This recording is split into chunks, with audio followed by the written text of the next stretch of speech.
and district administrators. Tonight's featured performers are from the theater troupe from Howard Bishop and Lincoln Middle Schools under the direction of Jackie Collins.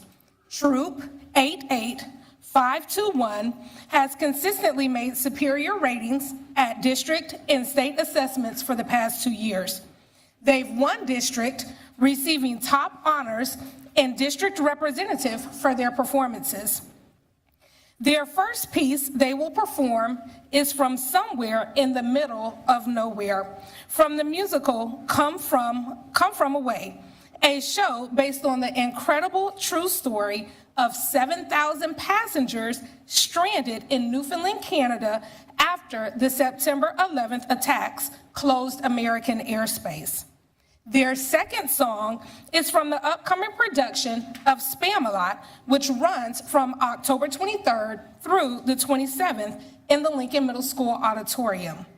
The cast will perform Find Your Grail, featuring Aaliyah Henderson and Elijah West. Please welcome the students from Howard Bishop and Lincoln Middle School under the direction of Jackie Collins. All right. Woo! All right.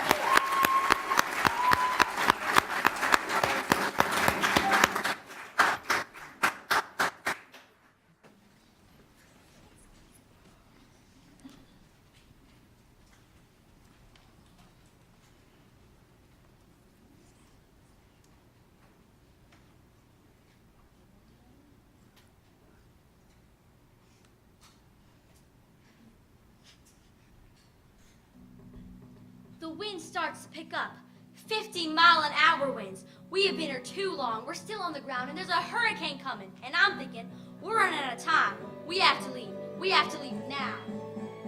One plane and another, and then 9 planes and another, and then 13 planes, and then 19 planes, and then 22, 24, 29, 32, 38, 38, 30, 38, 38, 30, 38, 38, 30, 30, 30, 38 planes. Gentlemen, if you look out your windows, underneath all that rain is Maine. We've just crossed the Canadian border. Welcome back to the US of A. Looking out the window at the world underneath, and though he's here next to me in a second, he'll go. Looking out the window, Kevin, talk to me, please. And out the window we see a place we all know below. Is this on? Oh, it's on. Sorry, everyone. Hi. Like most everyone, I'm sorry saying goodbye. So I wanted to thank them for all that they did. So I'm doing just that. And I'm passing a hat for the people who gave up their time and they gave up their time. So let's give them a scholarship. Pass the hat down, guys. Somewhere in the middle of nowhere, in the middle of who knows where, there you'll find something in the middle of nowhere, in the middle of clear blue air. You found your heart but left a part of you behind. Nick and I sit together, and I want to say something, but we're leaving, and it's over. And then she starts crying, so I just put my arm around her to comfort her a bit. Well, there was some turbulence, and honestly, I just thought he missed, so,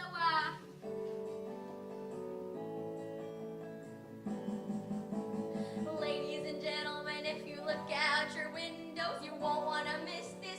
We just entered Texas.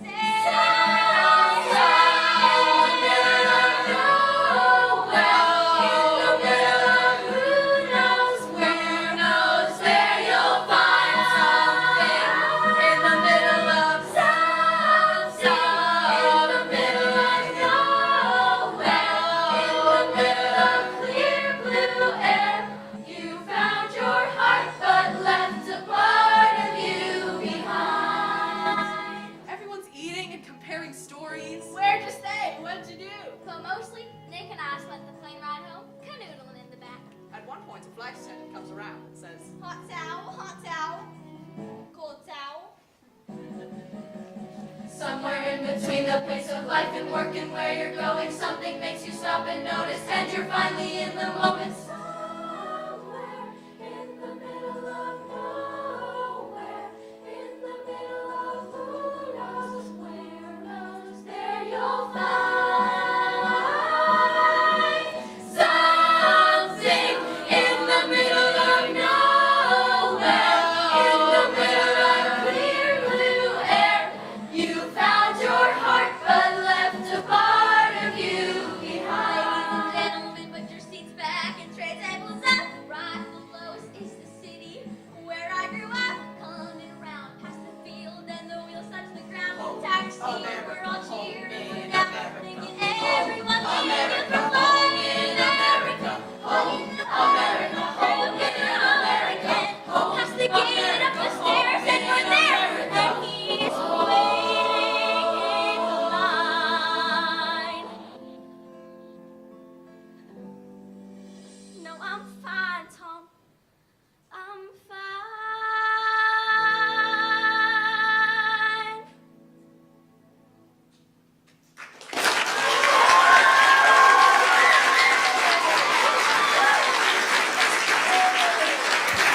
All right, wonderful, wonderful.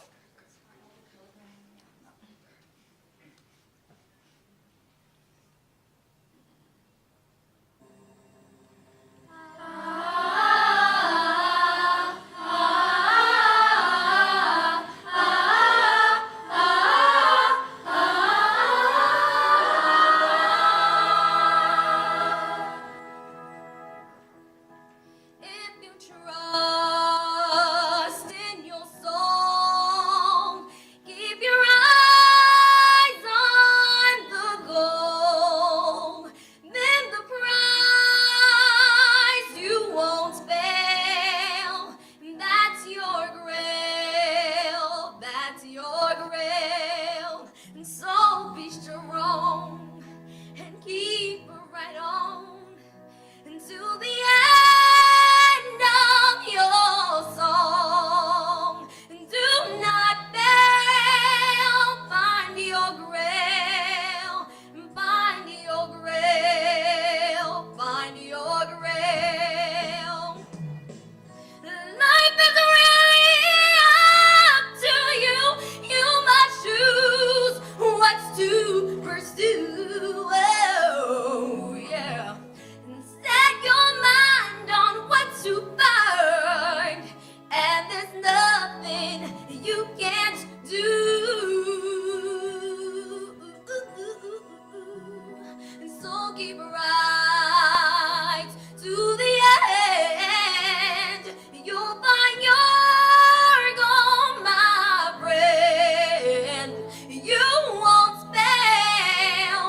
Find your grail. Find your grail. Find your grail.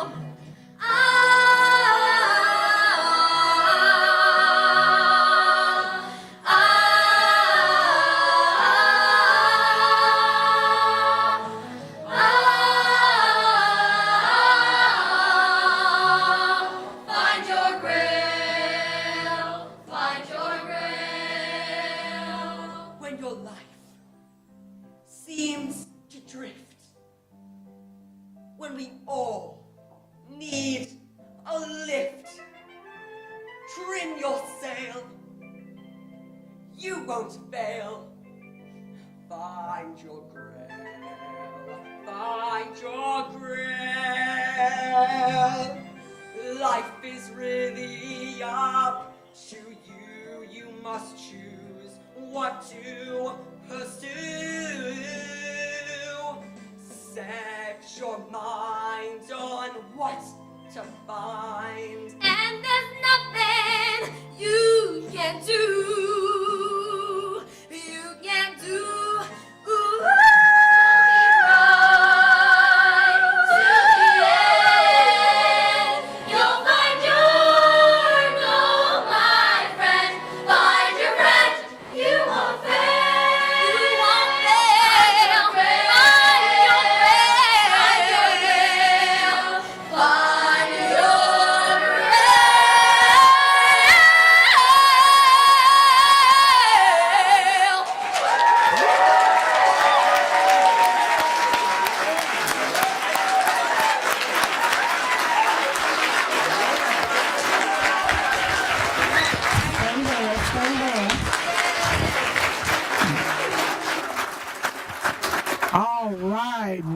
Wonderful, wonderful. Now stay right there because we got to take a picture. Ms. Johnson, if you would come.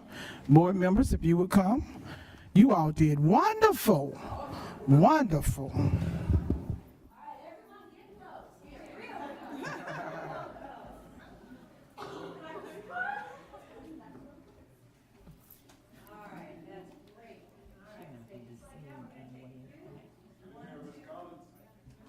And Ms. Collins, yeah, where Ms. Collins?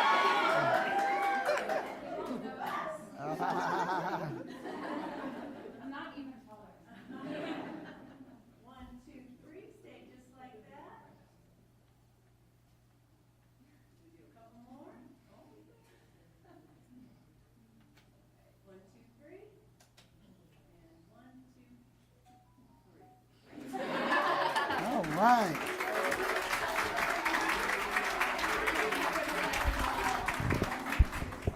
Thank you all again. Just wonderful. Thank you all so much for coming tonight.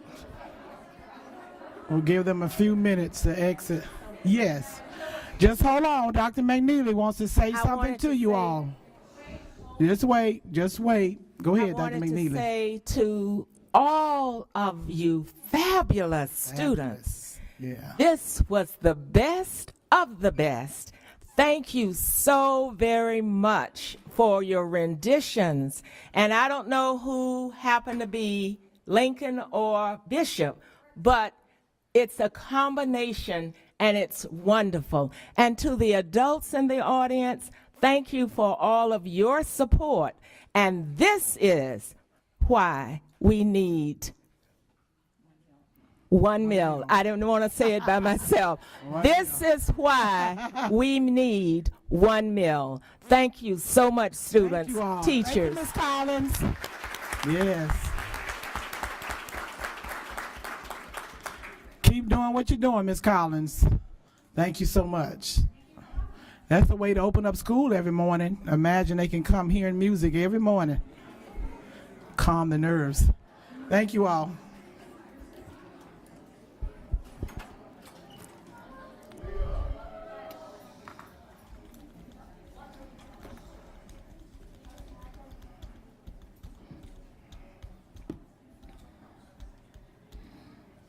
All right, at this time, we will have an adoption, need a motion for the adoption of the agenda.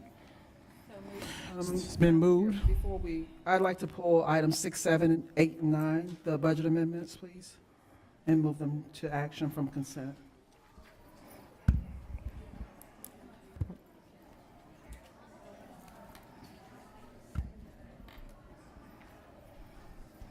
And I'm So adoption with pulling 6, 7, 8, 9, which will become action items.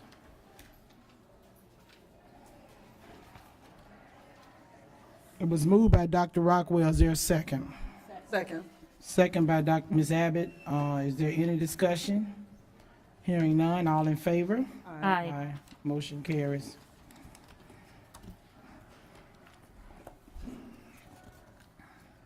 All right, we need approval of our regular board meeting minutes from September 17th. What's your pleasure? Dr. McNeely, seconded by Ms. Surton. Any discussion? Hearing none, all in favor? Aye. Aye. Motion carries. Same thing, regular board meeting minutes for October 1st. So moved. Second. It's been moved and seconded. Is there any discussion? Hearing none, all in favor? Aye. Aye. All right, moving on to board member superintendent announcements. Do I have any lights? Don't have any. Mr. Andrew, do you have anything? Okay. All right. All right, moving on to the chair's report. One of the things I did want to today, the superintendent, Mr. Andrew, had to travel to Tallahassee to share our turnaround plans for Rollins Elementary. And I would tell you, I watched just about all of the superintendents who had to present, and Alachua County did well. He did not get challenged like some of the superintendents did, and so I think he deserves a hand. Let's give him a hand. He did a wonderful job, presenting the improvement plan, which has to be approved when you have, that's a year-round school and you're dealing with turnaround. And he did a wonderful job, and I just thought that we needed to thank him for that, and thank you so much. You did a wonderful job. All right, that's all I have. Remember, the attorneys should have been due today for his evaluation as well. Okay, moving on to citizen input. Any citizen input? Ms. Nathan, you have any phone calls? Okay, any? I have no forms. Okay, didn't think we were gonna move this fast, did you, Ms. Johnson?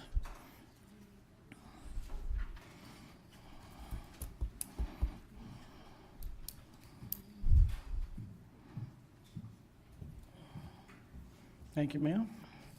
All right, you'll have 3 minutes before the board. First, we have is it Oliver Flanagan? Yes, come on up.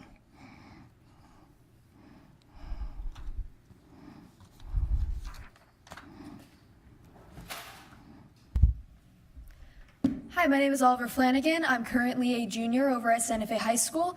As the negotiations continue during the impasse between the school board and the union, I always want to come up here and talk about that and encourage the school board to make a good decision here. If anyone doesn't know, the school board and the union are at an impasse because the school board only offered a 1.6% pay increase versus the 3.2% the union was asking for, and removed the offer of retroactive pay when the union refused to take a low and honestly disrespectful offer. This is a very threatening attempt. This is a way to try to strong-arm them into that decision, is remove the retroactive pay and try to threaten to take that away if they don't come to a decision on a deal that just isn't fair. Right now, we've done a lot of talk about the 1 mil and the teachers that work very, very hard. Someone in the CTE program, I have 2 amazing agricultural teachers, and they do a lot for me at my school. They do a lot under the 1 mil, and they work very hard for all the students in our FFA program, and our veterinary programs, and our certification programs. The problem is these teachers still aren't being paid what they should be. They still aren't being given that higher raise, and the teacher wages we do have are not sustainable. We have so many teachers having to work multiple jobs to get by. It's not. We see an amazing performance here today under a theater teacher's lead, but that same theater teacher isn't going to be getting the same pay that they should be. They're not getting the raise that they should be. The district can talk about all that they do, but it's the teachers that do that work, not necessarily the school board members. The teachers are who we see directly. That isn't to disrespect anything you do, but the core of it is our teachers. They're the working people, they're out there, they're hard-working staff members, and they deserve a fair wage. I understand that there's a ton of budget limitations in Florida. I know that the state does not pay us nearly enough for our districts. However, we need to manage our funds correctly and make sure that we do everything we can to get those raises, and not spend money in a million different places that don't necessarily need to be done this year. If our teachers' needs aren't met, we don't need to go and do other things. That's the priority. That's what comes first. And that's the same as many students. I've been speaking to people at my school, I've been speaking to people at other schools, and when they hear about it, because a lot of people don't know, they hear about it and they're not sitting here being like, oh, our teachers should be paid less, they think they should be paid more. A lot of people call it how unfair it is, but they don't necessarily know what to do about it. My hope is that by coming to speak at this meetings, it's able to give a student perspective and student point of view, because as a student, I don't see the big gains that districts get when my teachers aren't being paid fairly. My teachers do so much for me, and I want them to be able to have a sustainable career. They shouldn't have to give up their passion. They are just like amazing people overall. And I just want to sit here and advocate for that. I know negotiations are ongoing. I know we're trying to get past this impasse, and I encourage the board to make a decision that is fair and respectful and fights for those teachers instead of fighting against them. Thank you. All right, thank you so much. Like to see our students involved. Thank you. Mr. Delaney, I was going to move on. I said 6:30 exactly. So can I move to it now, or can I move on to consent agenda? Oh, I'm sorry. My mind is gone. I'm moving on. Ms. Gibbons.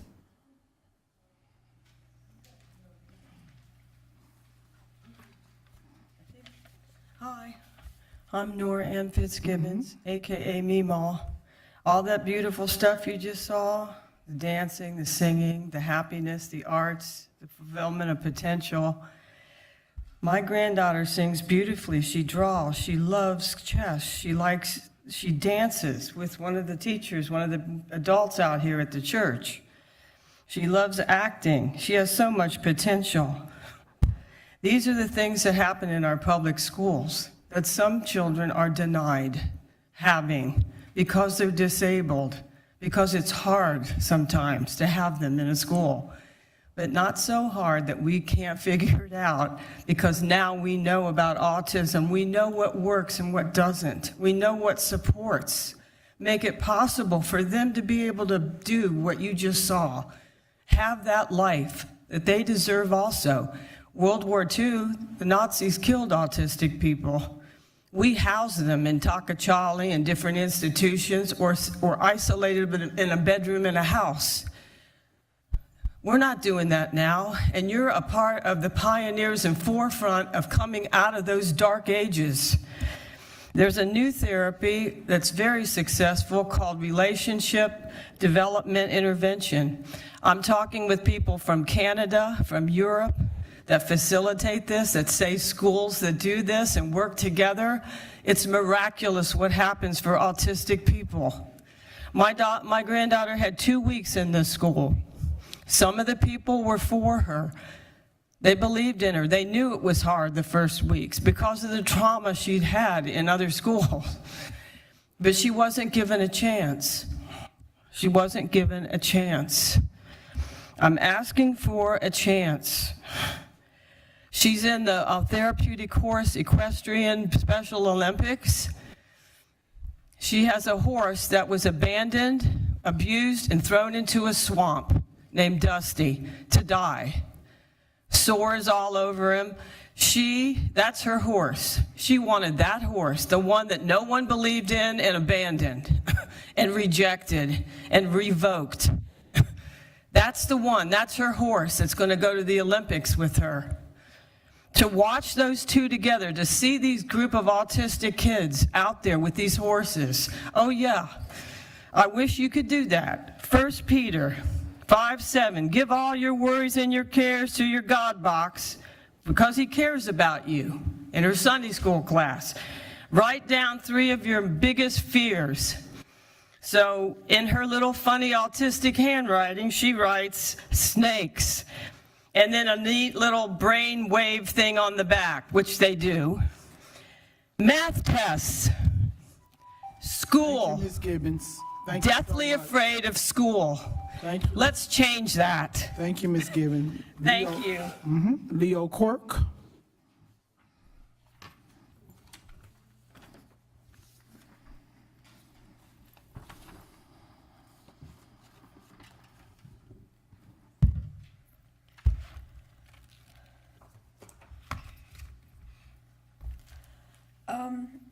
Hello, my Hi. name is Leo Quirk. I'm a student from Eastside High School, and I'd also like to really advocate for the increasing of teachers' salaries. I think we have a great opportunity here, and I think it's really the time to take this opportunity and to sort of give our teachers what I feel is property taxes for Florida counties.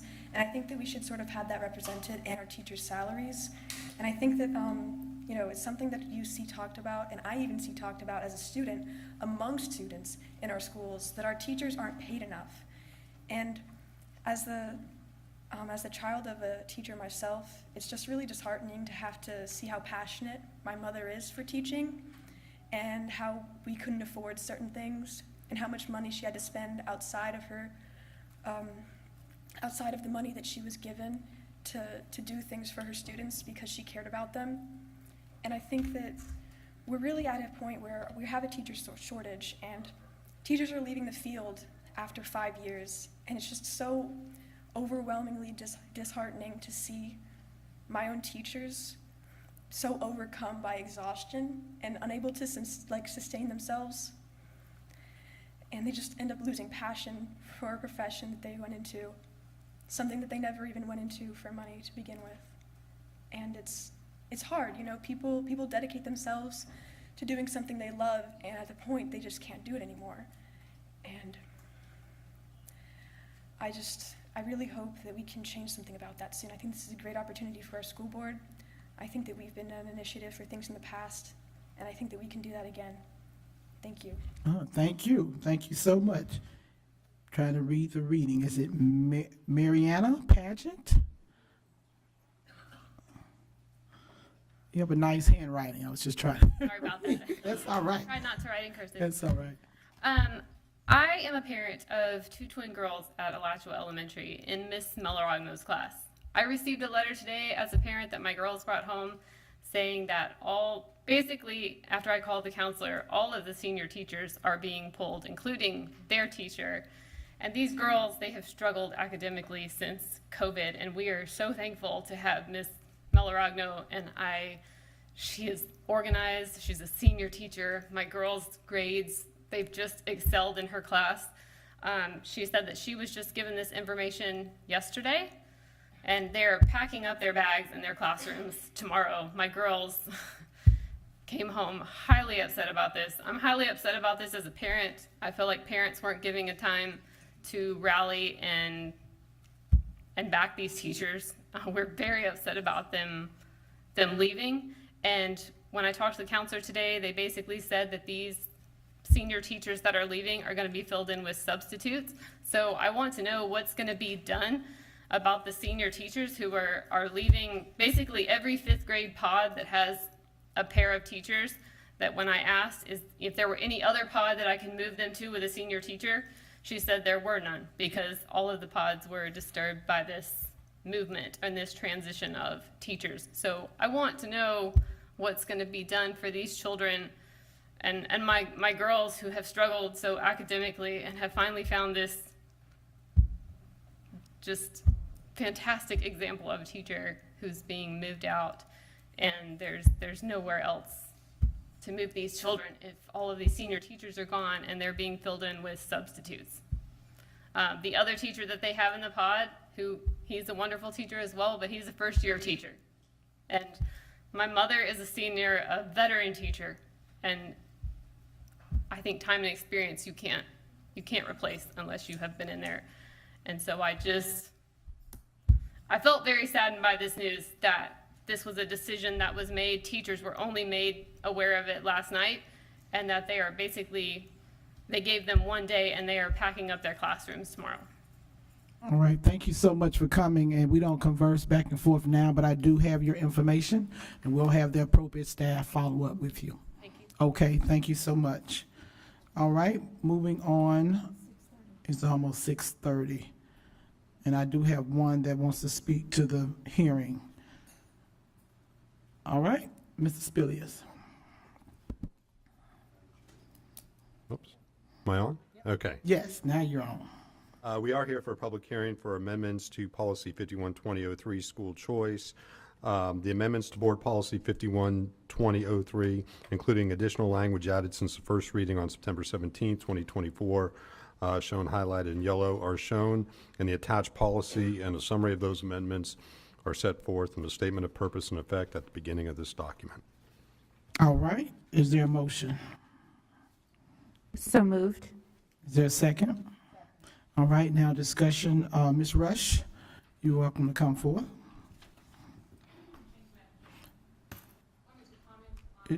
Is your mic on? Is it on now? Yeah, just state your name for the record. Ann Rush for the record. Madam Chair, I wanted to comment on the proposed amendments to the school choice policy.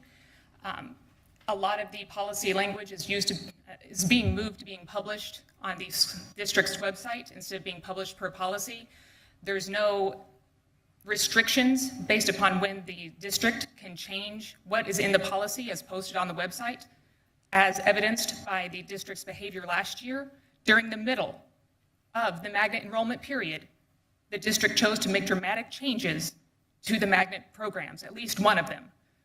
It got rid of the IB-PYP program at Prairie View and moved it to Williams, effectively dismantling the Williams magnet program that existed at that time. There was not appropriate notice to anyone.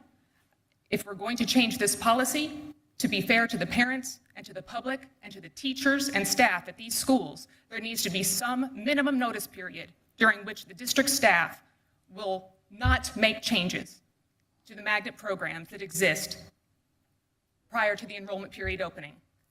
We cannot trust this staff to do that of their own accord based upon their past behavior showing directly contrary to doing so.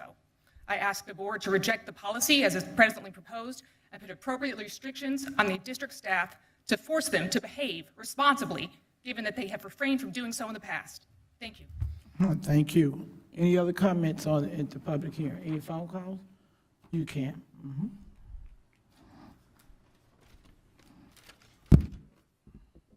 I just wanted to say, because we're changing in this policy, the definition of school choice, we're moving, I believe this is a school choice policy, correct? Correct. Okay.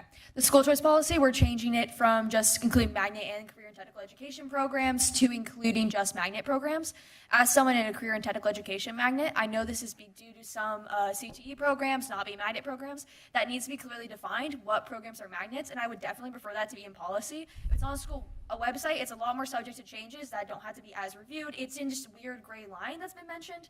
And if that's like outlined in the policy, it makes it more reliable. It makes it, when it's changed, it has to go through a bit more of a process and a bit more of input before it is versus just clicking a button on the website. So that's just something I want to say as a CTE student, because school choice is definitely important to me to be able to go where I'm going and be in the classes I am. So just have that be clearly defined in policy.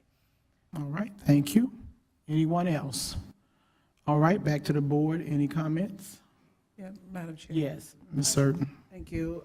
I just heard something that I do have a question, would like to ask staff if they could help me with that. With us eliminating the CTE from here. So I'm wondering, Ms. Neal, if you could come and help me with, or help shed some light to what was just, go over again for me, why we're removing CTE from the policy, and because I just heard something that really, I want to make sure I understand that. We have magnet programs that are academic programs and CTE programs, all under that magnet umbrella. Many of our high schools, actually all of our high schools, have CTE programs that are not magnet. So by using the definition of magnet programs inclusive of academic and CTE programs, it eliminates the confusion of those CTE programs at schools that are not magnet programs. So that was the clarifying piece of removing that CTE wording, was just to clarify the magnets versus CTE programs, because our schools do have programs that are not magnets as well. So the CTE, thank you for that. The CTE programs, do they go through the lottery process like the magnets do? There's an application and a lottery process if there are more applicants? The CTE magnet programs do. The CTE programs that are not magnets are courses and course sequences that are offered at the various schools. Okay, so we got CTE courses and CTE magnet. Okay. And so what I just heard just now did, from two things, that just, I want to make sure that we don't have a situation where we have eliminated some guardrails, that, because it does take, there's a 90-day window for us to change a policy, and if it's just a website change, that can just be changed at a whim, and folks may not be as attuned to that. So I'm trying to figure out how clearly on the website are the CTE programs and CTE magnets distinguished? The CTE magnets are listed very clearly on the website. CTE programs that are not magnets, those courses of study at our schools, are not listed on that website because they are not under that magnet umbrella. Okay, so there's no application for the CTE courses. If you're at a school and they offer those courses, you just select that as when you're doing your schedule, is what you're saying? Right. Those that are magnet programs are specific to the students who did that application process. Those that are CTE courses of study or programs within their schools do not have that process. Those are schedules, just like we're scheduled in English and math and all of the other courses. Okay. All right. I think that's my only question now. Thank you. Dr. Rockwell. While you're up there, Ms. Neal, and this is more for the community, I just want to make sure I have this right and that the community understands. So as an example, we have a Health Academy magnet program at Gainesville High School. Students apply through the magnet process. Half of them are selected by the school team. The other half are assigned through the lottery system. They may be zoned to any high school in the county, not just GHS. Correct. Then we have another CTE program for health at Eastside High School. That is not a magnet program. It is a school-based CTE program, and that is only open to students who are zoned for East Side High or have an exemption because they have a zoning exemption or they're in one of the other magnet programs there, correct?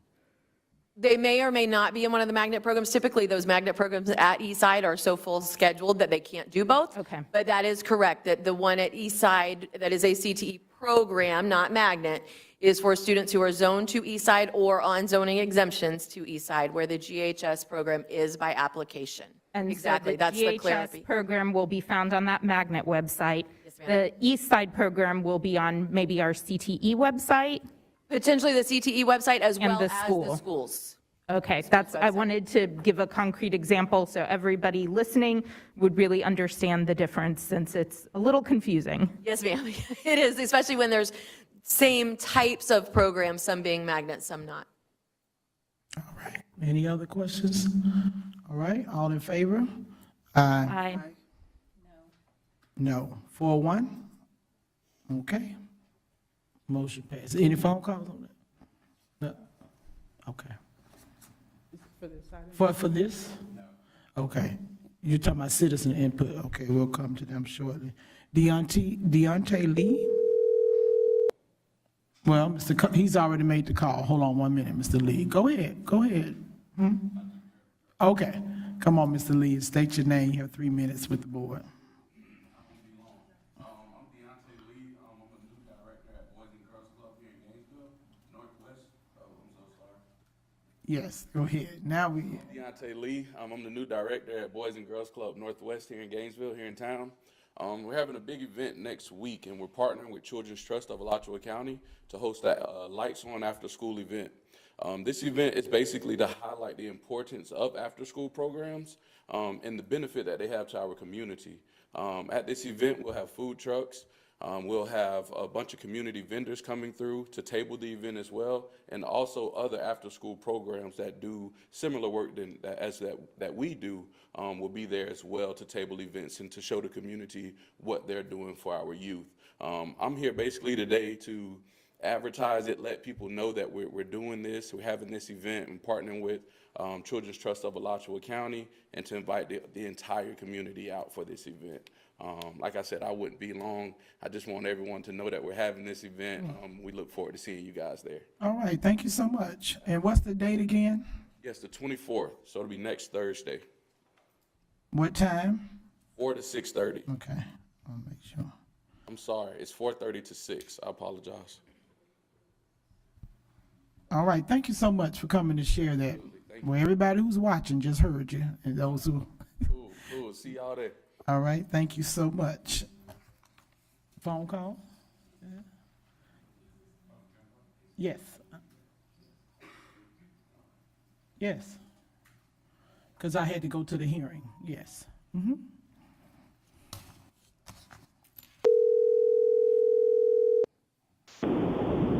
Caller, please state your name. You have 3 minutes with the board. Hi, I'm Tracy Amberbreed. I'm a former teacher and parent of a junior at Buchholz. And I wanted to call in to express my gratitude to Dr. Rockwell and Mrs. Certain for always pushing to find the answers, not sitting back and accepting what's given to them when it doesn't mesh with what they know to be true and the research that they have done. I really appreciate that they continually ask questions. And yesterday during the board shop, while they were doing their jobs, they were chastised and treated as children. And that's not okay. That's not how we should be interacting with our colleagues. So my gratitude to those two, and my urging for the others to perhaps consider their interactions when they are decrying negativity on others' part. That's all I wanted to say. Thank you for your time. All right, moving on to the consent agenda, Mr. Andrew.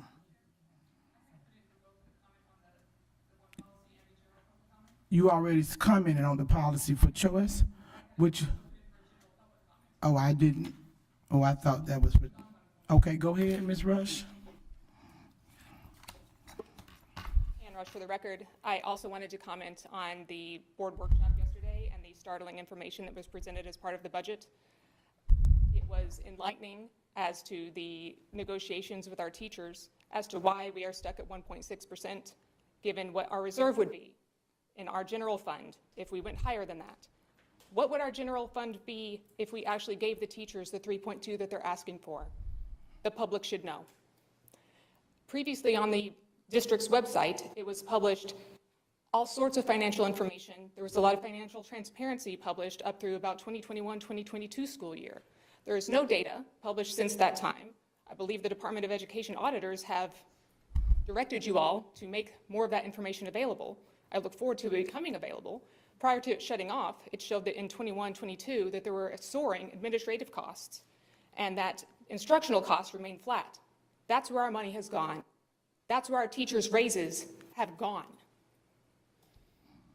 I don't know what this board is going to do about it. I don't know what information that you are collecting to be able to do anything about it. I did hear reductions in force mentioned yesterday during the workshop. I don't know if the teachers know that yet or if the public knows that yet, if they did not take time out of their day to watch your workshop. Our community already pays our teachers less than average for the state of Florida in a county that has a high cost of living. I don't know how you expect our teachers to be able to support themselves. We need the money from our budget to go to our instructional staff, not to soaring administrative costs, pulling in positions that were added when we had ESSER funds over to our general fund, keeping positions that were supposed to be retired when ESSER sunsetted and keeping them at high cost. What was the raise for our superintendent and deputy superintendent? I bet it was a lot more than 1.6%. Thank you. Thank you. All right, moving on to consent agenda. Mr. Andrew. Thank you, Madam Chair. The superintendent recommends that the school board approve the consent agenda as described in items 2 through 5 and 10 through 15. All right. Second. Been moved and properly second. Is there any discussion? Hearing none, all in. Madam Chair? Yes. Can I, Ms. Steptoe, can I ask you a question about the you may not have it, the Unison grant? I was wondering, how does this year's amount compare to what we've received in the past?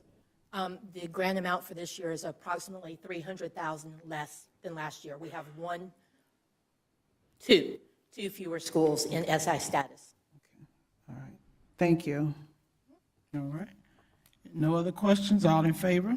Aye. Motion carries unanimously. All right, moving on. Action item number 1, employee case, Dr. Atria.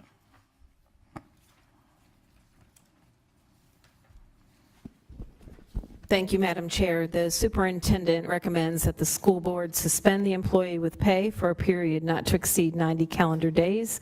Such suspension to continue thereafter without pay pending termination proceedings. And this is for employee case 202-425-903604. All right. Move with staff recommendation. Okay. Second. Been moved and properly seconded. Is there any discussion? Hearing none, all in favor? Aye.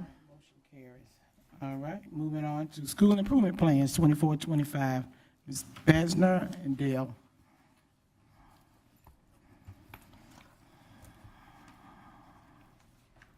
Good evening, Chair McGraw, board members, Superintendent Andrew. I'm here on behalf of the teaching and learning team, Mrs. Roll and Ms. Besner. Ms. Besner is with us this evening, but she cannot speak. She has lost her voice, so she's here, but I will be speaking. I'm here to present the 2024-2025 school improvement plans. The superintendent recommends that the school board approve the 2024-2025 school improvement plans as presented. All right, is there a motion? Dr. McNeely moved, is seconded by Dr. Rockwell. Any questions, any discussion? Hearing none, all in favor? Aye. Motion carries unanimously. Thank you. Thank you, Ms. Dale. Amendments to administrative job descriptions. This is our first reading. Mr. Spilius, Dr. Atria. Thank you, Madam Chair. We have amendments to administrative job descriptions. First reading, as you noted, superintendent recommends that the board approve the amendments to the various administrative job descriptions as presented for advertising and schedule a public hearing on November 6, 2024, Proposed amendments to the administrative job descriptions are set forth in the attached documents, and each job description sets forth the minimum qualifications, knowledge, skills, and abilities, job goal, performance responsibilities, and physical requirements for that position. The attached document contains a statement of purpose and effect, which outlines the reasons for the proposed amendments and whether there are any financial implications for those amendments to the job descriptions. All right, thank you. Is there a motion? Okay, is there a second? Second. All right, is there any discussions, Dr. Rockwell? Yes, a lot of language was removed and changed from the, what will be the Assistant Superintendent for Student Support Services, and I'm curious about why. I understand that, you know, there was a lot added that has to do with changes to how the job is functioning. But I saw that basically every mention of inclusion, equity was eliminated. Is there a legal reason that we've eliminated that? Mrs. Spilliers? Well, a legal reason, I believe, you know, state statute and the requirements that have been dictated and mandated by the state regarding equity and inclusion could create a problematic situation, keeping the title as current.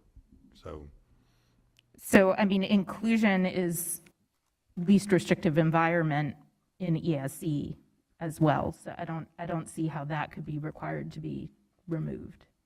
But May I?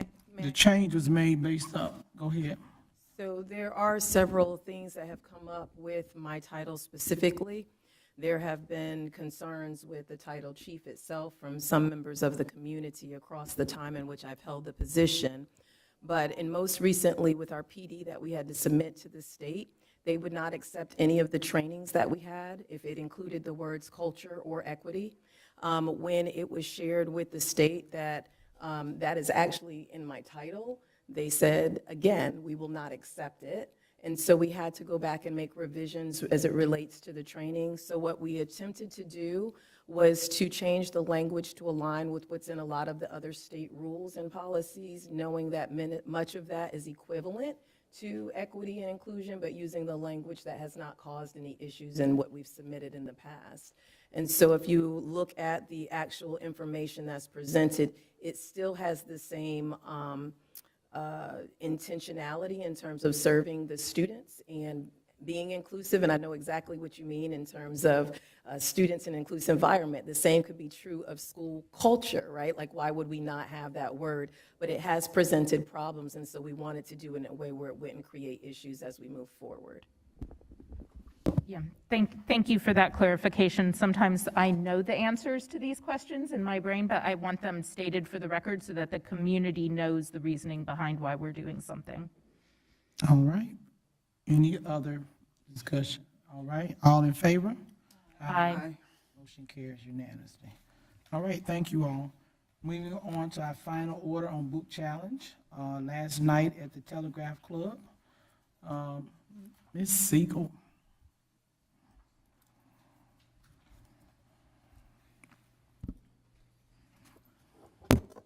It's like I never left. Yeah. I'm going to only briefly say this book, tell you about this book. Nobody came to the hearing. The objector, we had scheduled a hearing at a time requested by the objector who did not show up. She did not show up this evening to speak for her book. The book is a coming-of-age story about a young Chinese-American girl in the 50s in San Francisco. It explores a lot of things about her realizing her struggle with both being a Chinese American and being attracted to women rather than men. It is a story about two young women who fall in love. And although there are some scenes of tenderness, there is no graphic description of sexual activity to bring it within the ambit of the statutes. This is the interesting statistic to me. It's been challenged in 11 of the 67 counties in this state. It's been removed from the shelves in Clay, Flagler, St. John's, and Seminole, but it remained on the shelves in Santa Rosa, Volusia, and Manatee. Age restricted, but it's age restricted here also. And the challenges are pending in Escambia, Polk, Brevard, and here, of course, and the objection was withdrawn by Hillsborough.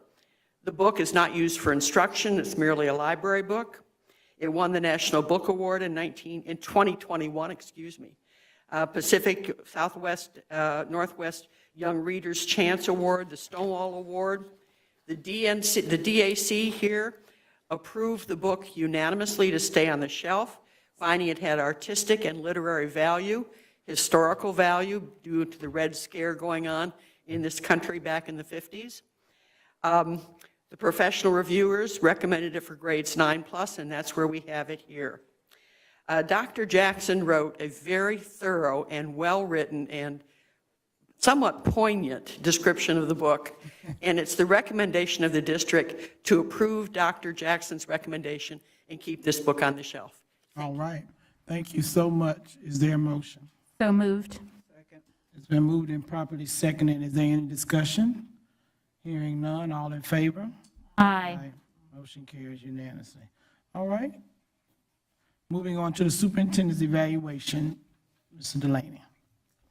Thank you, Madam Chair. Pursuant to Board Policy 1040, the board members have prepared individual evaluations of the superintendent, which now need to be brought into the public sphere by a vote of the board. Those evaluations have been attached as agenda item details to the agenda, so the recommendation would be for the board to vote to accept the separate work done by each board member outside of the meeting as the final evaluation of the superintendent for this year. So moved. All right. Second. Is there a second? Okay, it's been moved and properly seconded. Is there any discussion? Dr. Rockwell. My only question is typically the superintendent's evaluation includes a self-evaluation, and that was not included unless I missed the attachment. The policy does not require him to do a self-assessment. It's may if he would like to. He All doesn't right, have thank to. you for the clarification. Is there, yes, Dr. McNeely. I just have one comment, Madam Chair. I hope that as we move forward to the next evaluation next year, that we will have less, maybe we'll have a more, I would abbreviate it, but yet capture all of the items, priorities, goals, so forth, that we expect to see that the superintendent will do, the staff will do, whatever, but it was very tedious, and inasmuch that we got two separate items, I'm hoping that it will be more concise next time. That's all, that's the only comment I have. Well, one of the things, Dr. McNeely, in the policy, and when we went back and looked at the policy, A and C, which talks about the board, the superintendent's relationship between the board and whoever the superintendent is, that has to be considered in the effectiveness of the board. And when you look at the history of all these boards that have served, that A and C, we've never really evaluated ourselves. So wanted to make sure we were following the policy. And so next time, hopefully it will be consolidated into one, but you know, you could have written it in the other rubric that you had as well. Ms. Abbott? I think evaluation time is always a time to be reflective. And as much as it pains me to say this, I move that we terminate Superintendent Andrews' contract effective November 15th, with a special board meeting held next week to find an interim superintendent to get us through until we find a permanent superintendent doing a national search. Wait, that's, we got I think we need to do other. one motion at a time. So the I have to break it into phrases? or- No, but. No, just accept the record further, we had a motion on the floor already, we'll come back to your motion. This is just to accept the 5 evaluations as presented. Oh, okay. That's the first, so we'll vote on that, then I'll come back, didn't expect that. All in favor? Aye. Madam Chair. Oh, I'm sorry, Ms. Certain, before we vote. Yeah. I, like Dr. McNeely, my whole train of thought just, as well as what my colleague, Dr. Rockwell said, it would have been very helpful if we had received, a self-evaluation is not required. No, it's. But it would have been very helpful because what was very cumbersome and a heavy lift for me is Dr. Atria forwarded us a lot of stuff, and we had to just kind of really wade through it and try to figure out, match up data with the metrics and all, and there's a lot that happens. I keep the notes, and you try to go back through, so it would have been helpful to me, and in the first instrument that we received, I included the things about our relationship. But what was really troublesome to me is the instrument, after we had that initial conversation in a workshop, it did not come back to the board for us to see those metrics. And that second instrument, some of the criteria were a little bit confusing to me. I was kind of wrestling with it, after receiving it and trying to set it aside, because I was trying to, that second question really, to me, didn't address our interactions together. So I was hopeful that we could create a different, work together to create a different instrument, because as the contract says, if we don't agree by consensus, it's as the board would, but I felt like we didn't have that option to do that. So that was what my thing was, so. Yeah, and I hear Ms. Certain, but I disagree, because we met several times on this particular item. We went over and over. When we first came on the board, we went over this. We had a workshop where we spent about 4 hours to go over. When I first came on the board, I got a sheet. There was no really any guidance, and I had 3 days to evaluate the superintendent. This time, we had an opportunity to actually go by a rubric.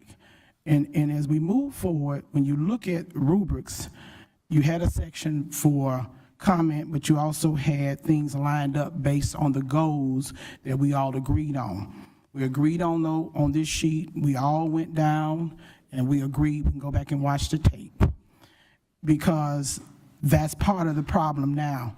We have to be able, as general consent, that's why you have to take personality and dislikes out of things so that you can be professional in what you're doing, to make sure we're being fair to the person, whoever it is, in that seat. But when we constantly go back and forth, that's where the confusion comes in. And with this evaluation process, we went over this quite a few times. We all nodded our heads and said, this is what we wanted to go by. We sent it in. Also, we have policies. When you read the policy clearly says A and C is a part of it. I went back and spent time looking at previous board meetings. I went back looking at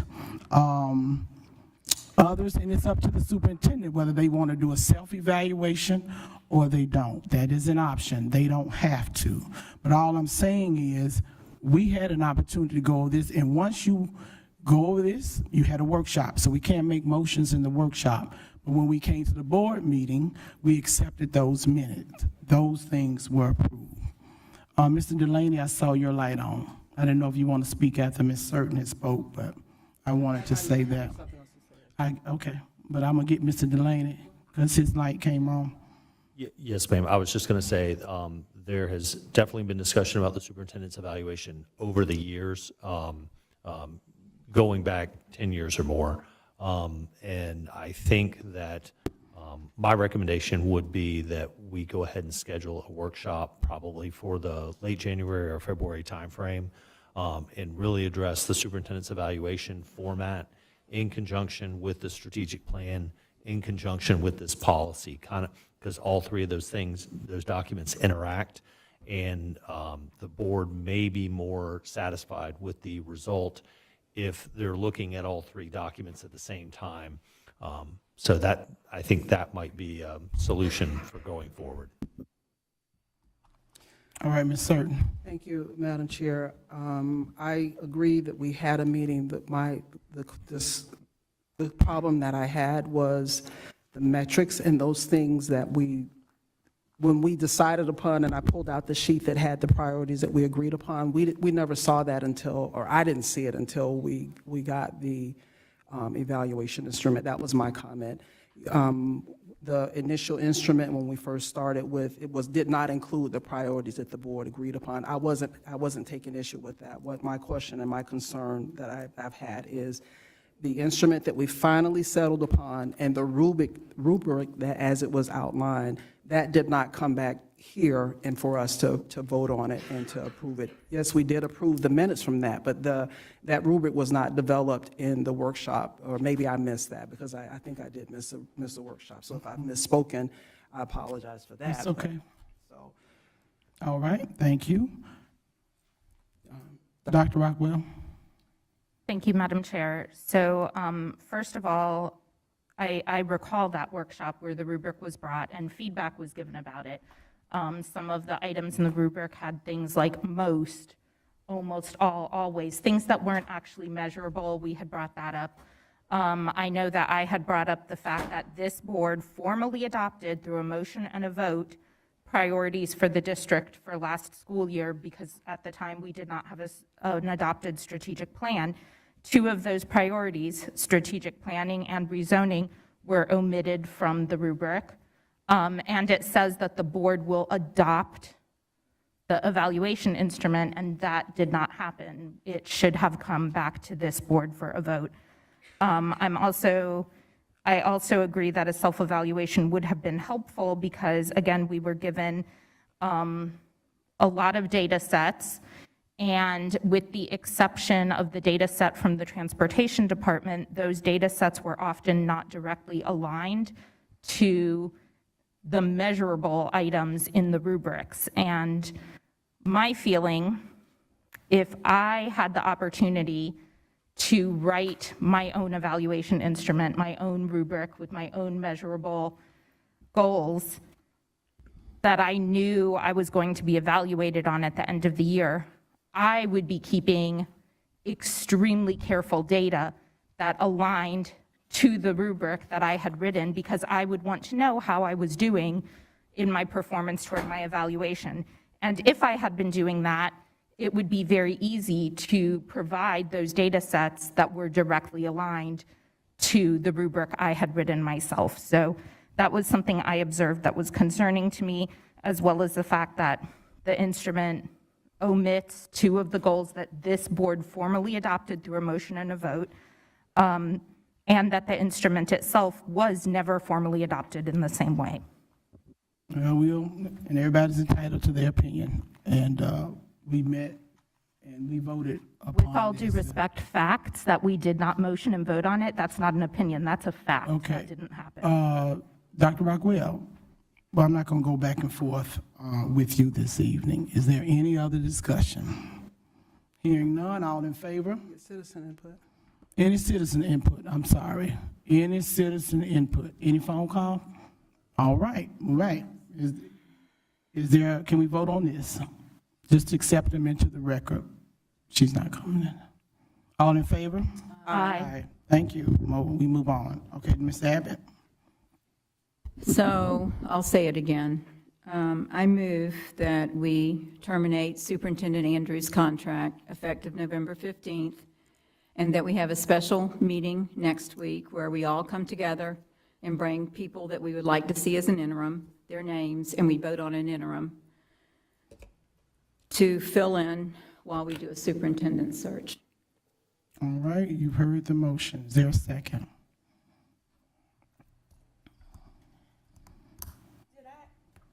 You got your light on. Madam I Chair, didn't hear you. Oh, I'm sorry. Wait 1 minute, Ms. I was just going to make a recommendation. we probably want to establish whether there's a second for the motion before we get into discussion about it, because if there's no second, there's nothing to discuss. Right, I'm just recognizing her. I've asked for a second. I wasn't clear, and colleague Abbott, I didn't hear, my ears are not functioning tonight. I didn't hear you the first time, but are you saying that you're recommending termination? Yes. Okay. And, yeah, I mean, we can't have discussion. We need a second. My recommendation would be to get a second before we get into discussion. It may not be necessary. Oh, my.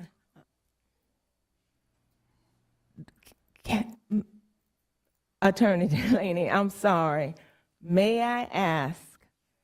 Go ahead, Dr. McNeely. Okay. Go ahead. I don't think I can ask colleague Abbott. You can, right now. You can. You can. Are you asking me? Yes, ma'am. I'm sorry. I'm just. I mean, you know, we're so involved and bogged down in stuff that's, in the scheme of things, is not that important. Like, we're having all this discussion about the evaluation, and I'll admit it was cumbersome, but it's already done, and it was reflected in, and I've seen all the evaluations. It was reflected in there, how you feel. And so we don't need to be going on and on and on about it. Just like Mr. Delaney said, we should have a meeting in January and move forward. And that's how I feel. It's obvious from the evaluations that we need new leadership.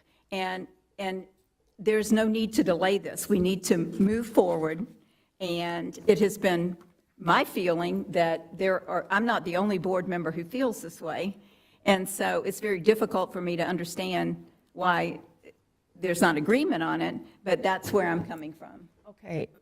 Mrs. Abbott, did you say that Attorney Delaney suggested January for what? To come back and work on an evaluation. Oh, I see. And so Okay. it's already over and done with. And so we Okay, don't need got to it. be rehashing Got it. evaluations. But we get drawn up in these things, and we continue to go on about things that make no difference to the kids sitting in the classroom That's it. anywhere in this district. That's it. And so, and it's fine. I'm good. I've made my point So, Ms. Abbott, clear. You made your point. Go ahead. I'm asking for the chair. Yes, sir. Well, I guess my thing is the process. I would prefer to just do a starter search, and we just do a search versus having an interim and doing that. That's why I didn't second the motion. So I was wanting to wait to, if the motion was dead, and then I tell you that we start a search and we go. I agree with you. I just don't want to have another interim. I don't think that's the way to go. I think we need to just do a search, keep what we have now, do a search, start a search as quickly as we can, and fill folks, and then we go forward. I don't think that having another interim, we have, as an organization, got to get out of that cycle of interim and all that. It's too chaotic. And I am not, my whole train of thought, because that's not what I expected. That's not what I expected. So I don't know how you feel about us accepting these. We convene, engage a search firm, we do a search, and we move forward that way, and we, instead of just upsetting the apple cart right now. I agree we do need new leadership, but I think we stay this course until we can get a search in, if he's willing to stay. But that would be my druthers, so. And I'm unfamiliar with search processes, but typically, how long would it take to do a search? Well, Andrea, when we spoke with her back when you guys first came on, I don't recall. I think it was probably 4 or 5 months or something like that. But, we'd have to have a meeting, do all that, engage her, get her here, and all of that stuff. There's a process to do that. Mrs. Certain, I can tell you how long, because I've been here the longest. We've had interims, and then it took us, before we got Dr. Simon, that was different. But as we did the other appointments for superintendents, it was a full year. They're doing shorter searches now, Dr. I agree with you, but Okay, we had some shorter okay. searches, but I don't know that because how long it would take us, because we'd have to get that process going. And that's not something I think it was May of 20-something that she was here, 23. So I don't know, but there have been districts that have done them and they've been shorter processes. That's all I'm saying right now. They haven't taken it yet. Madam Chair, may I say one last thing? When I just got these before we walked into this boardroom, although the secretary said she had sent them out earlier, I did not see them. And so, but I did sit here since we had our workshop, and I was able to read every single one. I will read them again, but it is obvious that there are many, many miscues based on the superintendent, staff, and other persons involved. I will second. I don't even want to sit here and show my emotions at this point, but I will second Mrs. Abbott for the mere fact that I don't see things moving forward. I can agree with Mrs. Surton about consolidating the search period, but I don't see, based on what all 5 of us wrote, that we're going to get any further with this individual. And so I will second it. I'm sorry for acting, and I'm going to step out a minute, and then I'll come back if the attorney allows me to. Well, no, not yet, Dr. McNeely. Just take a moment, because Can I say something else, too? Can I, against what Ms. Surton said? And this is not, I'm not saying that Superintendent Andrew is this way, but I'm just saying for anyone who is in a position and they know that it's limited, I think that sometimes the motivation to move forward at a certain speed is not there. And so that's why I am suggesting an interim for that period. And I agree, I think it would be a change, but I'm not sure that it would, I think it might be better. well, and Dr. McNeely, I hear you and I feel you. But when you look at these evaluations, if any citizen who's listening now, if you go look at this, what is going to be done for the children? He may be sitting there, but sometimes you got to lose the battle to win the war. That's what my grandparents have taught me. Shocked to hear this, because as a leader, I know I've tried to look out for every single employee in this district. But when things are done based on personalities and political influence, that's the reality that has been with this board. And when you are critical and you criticize over and over again, and every day when you are asked for things knowing they're more operational, has nothing to do with us as board, we're policymakers. And when I read it, he got 2 effective, 2 needs improvement, and 1 unsatisfactory. Are we going to get anything done for children? That's why we can never get anything done for children, because of who likes who, or because you don't agree on one issue. And I'm tired of people saying, because I speak up, and as an African-American female, I'm a bully because I respond.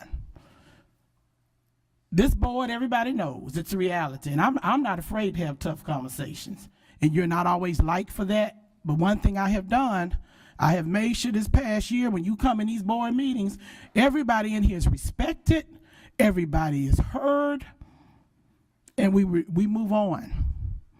But when somebody, look at the data, folks, if you look for the last 10 years, our achievement gap has not moved. And finally, the data doesn't lie. Finally, when you're getting that gap closed, and we talk about this between African-American children and Caucasian children, kids with disabilities, things are finally happening. But you know what? We all have to ask ourselves, who reside in Alachua County, do we really want to see every single child successful? Do we really want to do that? Because you have people in place who have worked hard. We have had 8 superintendents in the last 10 to 12 years. You're never going to make progress that way. And people can feel how they want to feel. But when you can't, as adults, disagree to agree, and then if you don't agree on one issue, people who don't work in our school systems, people who don't understand, they go out and they politicize things and they make it a game. We have gun violence. We have kids who are really hurting. We want to encourage kids who come to school every day and do what they're supposed to do. But you can't even address that if you don't address the behavior. And when people don't see you working together, they're tired of that.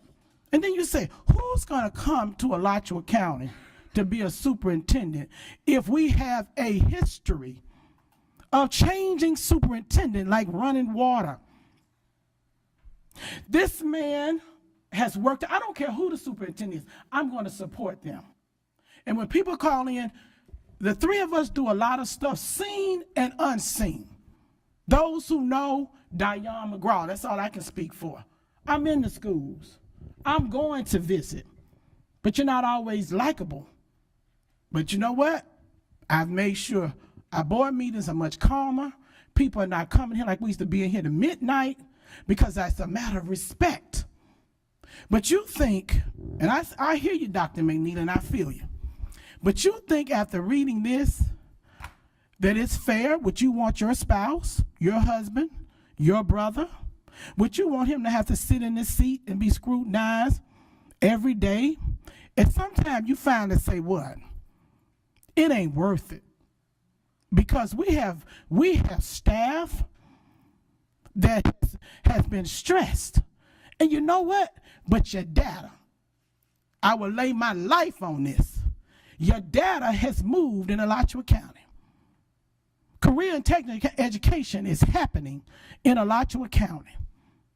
You have good hires. Transportation, in 8 months, transportation was turned around. We can't always say yes to everything, but as soon as but if you're going to come in and smile in my face and be cordial with me, and then come back and try to criticize me in public all the time, then do I want my husband to be that way? Because if this was my husband, at some point, you're going to say to your family member, what? It's time for me to go to the house. At some point. Because if I want to be scrutinized forever, then what are we going to accomplish? We know our pattern here. They get in that seat. Do you think he's going to be motivated would you be motivated to do anything when I know you're going to scrutinize and you're trying to make me, through all of the negative stuff he's had to deal with in the Gainesville Sun? And some people would say, yeah, you take up for Mr. I would take up for you. If you was in this seat, when Mr. Andrew and I don't agree, I talk to him behind the scene. But when I worked at court services, I couldn't go out and talk about court services like it didn't matter, because guess what? I'd be called in. Anybody who understands, I'll be called in. And I'm probably given a pink slip. But nothing it's going to get done. Because if a person, it's the bottom line, and I'm not upset. If a person doesn't like you, they just don't like you. But at the end of the day, you got to have a leader that cares for children. And today, Alachua County, Mr. Andrews stood up there and he did well for us. Things are finally going in the right direction. But because of this, I get it. I get what Dr. McNeely's saying. I get it. I get what Ms. Abbott is saying. Everybody has their opinion, and I have to live with that. But you're not going to get anything done. But those are my, Ms. Abbott, you had your light back on. It's off. I don't have anything else to say. Dr. Rockwell. I was just going to say that I agree that we have serious problems, but I was in favor of keeping things stable and looking to do the search that we promised to do 2 years ago when we all ran. But I don't know how this particular motion will go. It did get a second. You know, again, I was more in favor of waiting and potentially doing a search, but I will say this. Every criticism that I have ever made has been related to the job. Nothing that I do on this dais is personal. Nothing that I say in my evaluation or from this chair is personal. It's not about who I like or who I don't like. It's not about what Sarah Rockwell, wants. I am doing this for our children, and when I am concerned about our fund balance potentially dropping below the board's 5%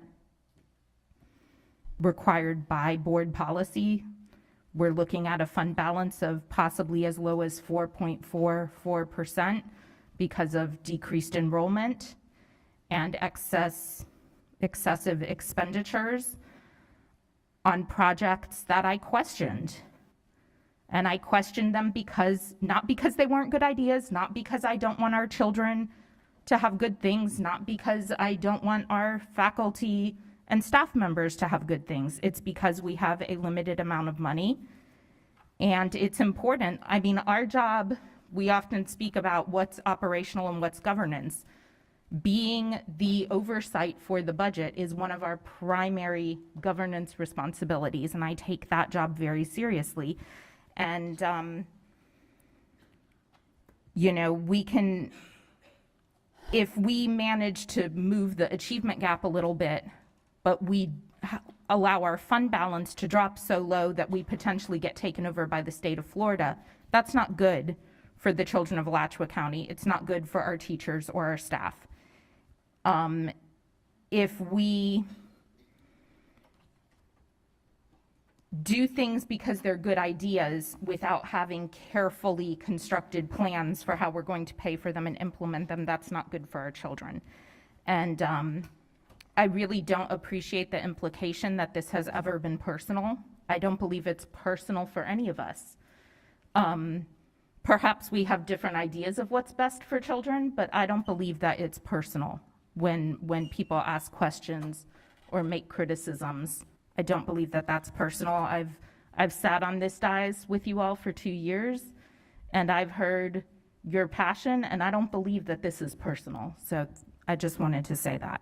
And Dr. Rockwell, and I know you're passionate, we all are, and I'm not upset with anyone. What I'm saying is, when you, and we've been here, and I speak in reality, and I'm glad we're having this conversation tonight, but when I look on Facebook, and I don't respond to Facebook because I'm a businesswoman, I'm very intelligent, and I just don't do that, because when you say harsh things about people, those things will come back on you. And I look on, we have different discussions. You already, and I'm gonna say this, you have already, but there's gonna be a transition in this board, and I'm okay, because the people have decided, that's the bottom line. and I know I have served well. But when people put misinformation out there on purpose and it's done over and over again, it is a setback to people who are working in this district. It's not kind, it's not nice. If I want to know something, just pick up the phone and ask. I'm not saying people can ask as many questions as you do. When I don't agree with something, like I said, I do mine differently. I sit behind the scene and I ask questions to the staff with permission from the superintendent. But when people go back because you vote some kind of way, and I see where openly, where colleagues are doing campaigning and doing different things, and people have their choice. It's not, don't get me wrong, but we're taught this in our leadership teams and stuff, that you respect one another. And like I said yesterday at our workshop, you don't go out, and I don't do that. You do not go out and talk about one another on Facebook and say things are not nice when we have to serve together. That's all I'm saying, because that does not benefit children. Okay, and I mean no disrespect to I get anybody it, up but here. I have. But do you see how we're off on this tangent? That's right, that's And right. does anyone even remember the motion that I made? Yes, I do. And so, I remember. And so it's just, this is what not only is this in front of everybody here, but everybody Yeah. that's watching TV, we Yeah. got to get past this stuff and move We on. do. Mr. Delaney, I agree wholeheartedly. Motion, you got it, Ms. Green? Is Dr. McNeely here? Where's that? Was it seconded? Yeah, she did.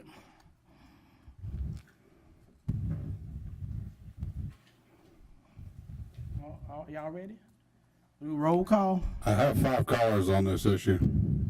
Okay, we're gonna take a 10-minute recess and come back.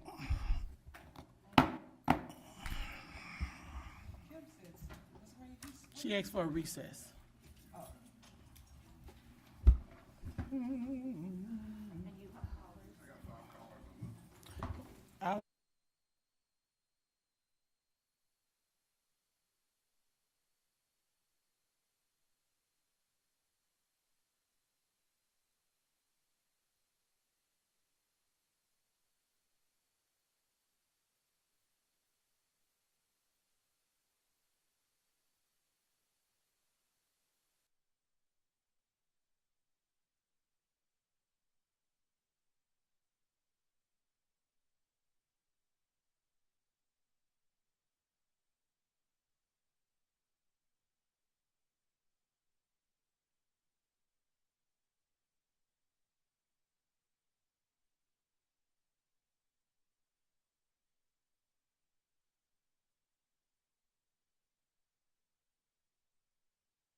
All right, we're calling our meeting back to order. Oh, well, please stand by, please stand by. We need to get our attorneys back in place.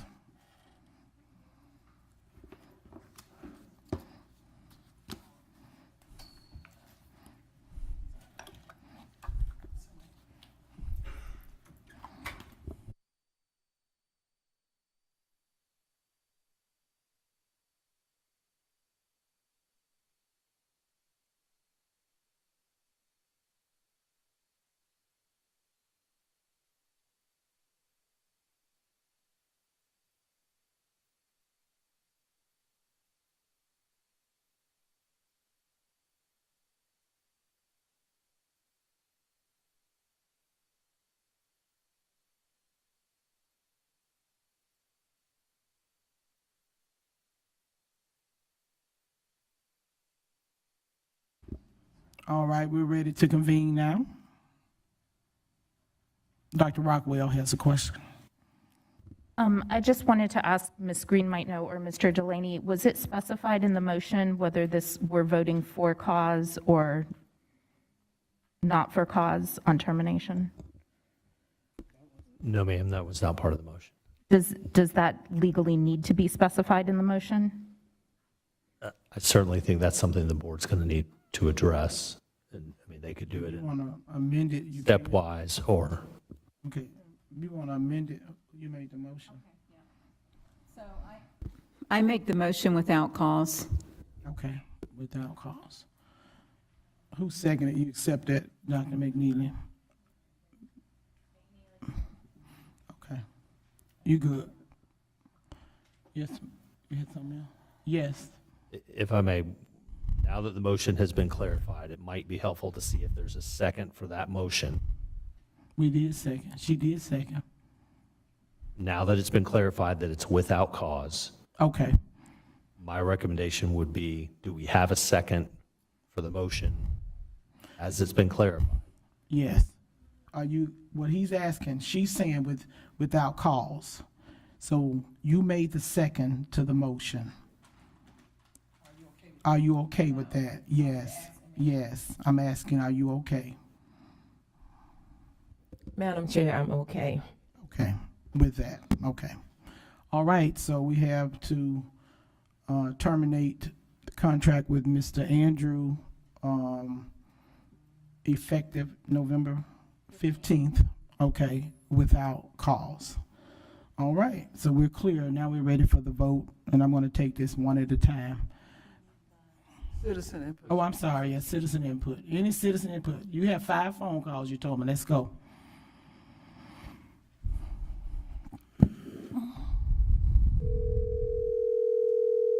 Oh, I'm sorry. Caller, please state your name. You have 3 minutes with the board. Hi, my name is Amy Trask. Thank you for allowing me the chance to speak. It's crazy that we're even discussing this right now because everyone promised a search from the get-go, and yet 3 of you showed that your word just had no weight and that the promises on the campaign trail were falsehoods, although I'm glad that we're finally seeing a resolution now. Mr. Andrew wanted a contract that he frankly just shouldn't have. He's not a PhD. He hasn't shown significant leadership. He wanted an insane contract during a time when we couldn't figure out how to give our teachers the raises that they deserved. He wanted the board to pass a motion to build a school with the idea that you would discuss budget at later points in time. He's supposed to oversee everything, and yet the budget's more messed up than any of us originally thought. I was sitting in the audience when the board had to vote to approve it because there just wasn't enough time to amend it, and then the board members didn't even have the materials to review in their packets, and someone had to go make copies during the meeting. I also want to point out that our super tried to place the blame on the board for our budget issues, but respectfully, all of his successes are because of the work that the board or the previous cabinet did before he got there, and he inherited that. He's brought poor recommendations to the board with incomplete and misleading backup, and we are barely within the legal reserve. But I also want to talk about something else. Tina Certain and Dr. Rockwell have been the voices of reason and sanity and have spoken out about this budget and its problem issues from day one. And yet they've been singled out because they spoke up when the narrative was that everything is perfect.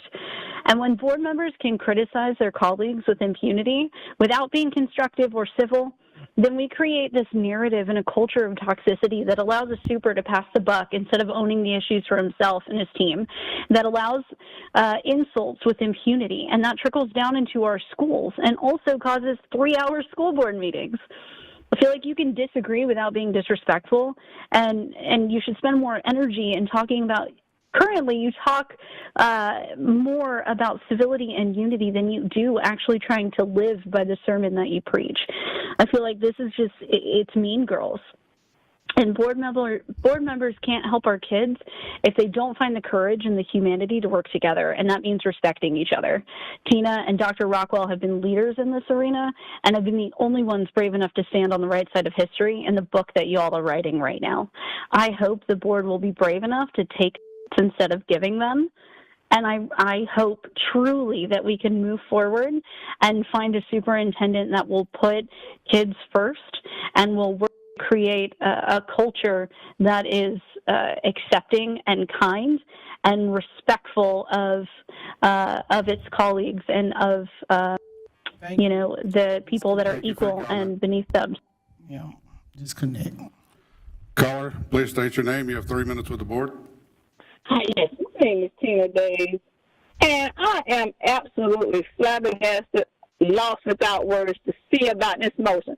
I'm trying to work to make extra money, and when I heard this motion, I had to pull over. I cannot believe that this is happening. And this particular person, I specifically went to you and said that I thought you were doing well. You know what? I have to take everything back.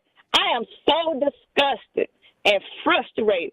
And who in the world would want to come to a board that has got 8 different superintendents in 10 to 12 years? All they got to do is go to YouTube like I do and pull up the meeting. Who would want to work? And then you want to get an intro? So what about if this intro come in, are they going to stay and then you're going to have to do a search and then that's two more different superintendents? How does this make sense? This does absolutely makes no sense. And how will nobody even had a chance to even read the valuation? It ain't even made public.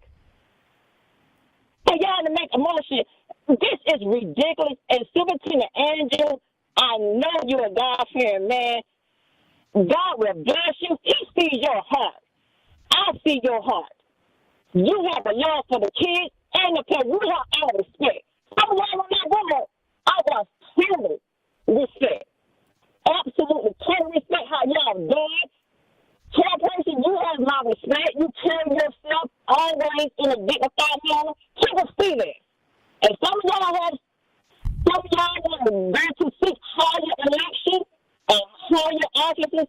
Believe you me, that's not what's showing up in the community. Because I hear talk.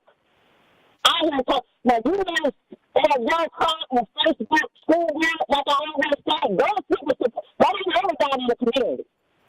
We see what's going on. And they don't come to that school board like the chairperson says. They don't say that school board meeting they're talking. I know that for a fact. It is more people that is in this particular school board and this superintendent what y'all think y'all know. I'm aware of the group out of Newberry. I'm going to call it out. There is a group in Newberry that are watching everything that's going on this school board. So they don't come to no meeting, but they're watching. Thank you very much.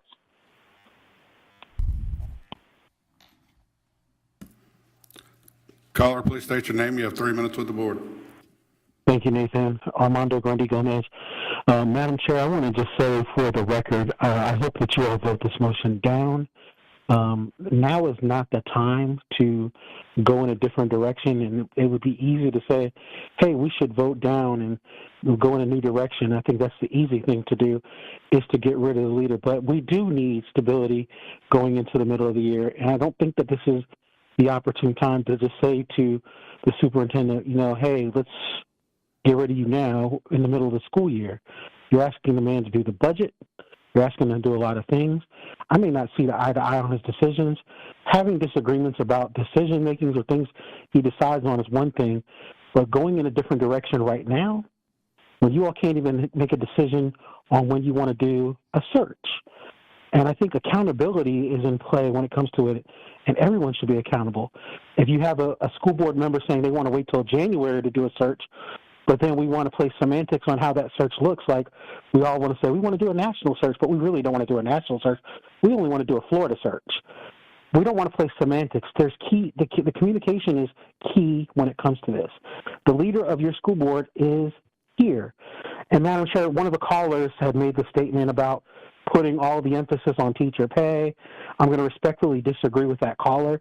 I have my issues with the leader. However, again, sometimes people deserve grace and they also deserve accountability. Hold Mr. Andrew accountable. Hold the leader of the school board accountable. And allow him, this is what grace is all about. And now is not the time. If you want to do a superintendent search, you can do that. You all get to define it. That's the great news about that. But we do need stability in the ranks. I don't find myself agreeing many times with some of the board members up there, but I do want to say and call and be at least a caller to say I'm going to support Mr. Andrew as a superintendent and allow him to finish his contract. Thank you, Madam Chair. Thank you.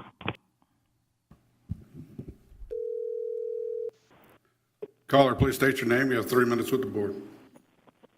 Hi, my name is Calista Barsha, and I'm calling about this whole thing.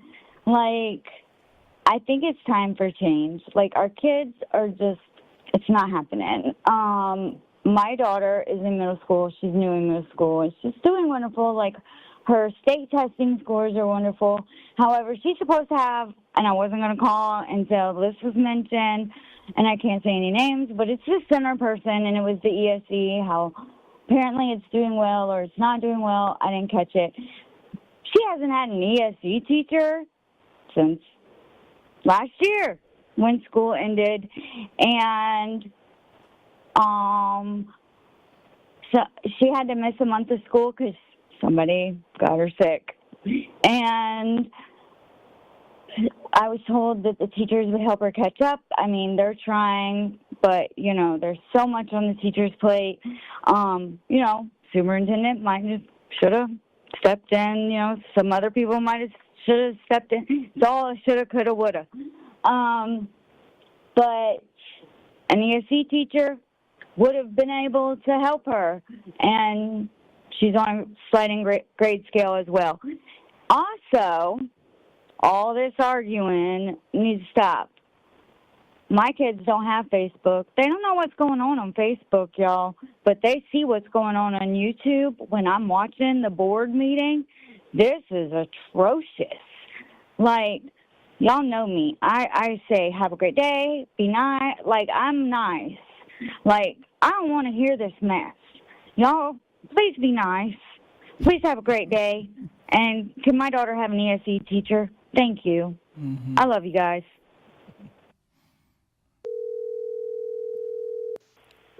Caller, please state your name. You have 3 minutes with the board.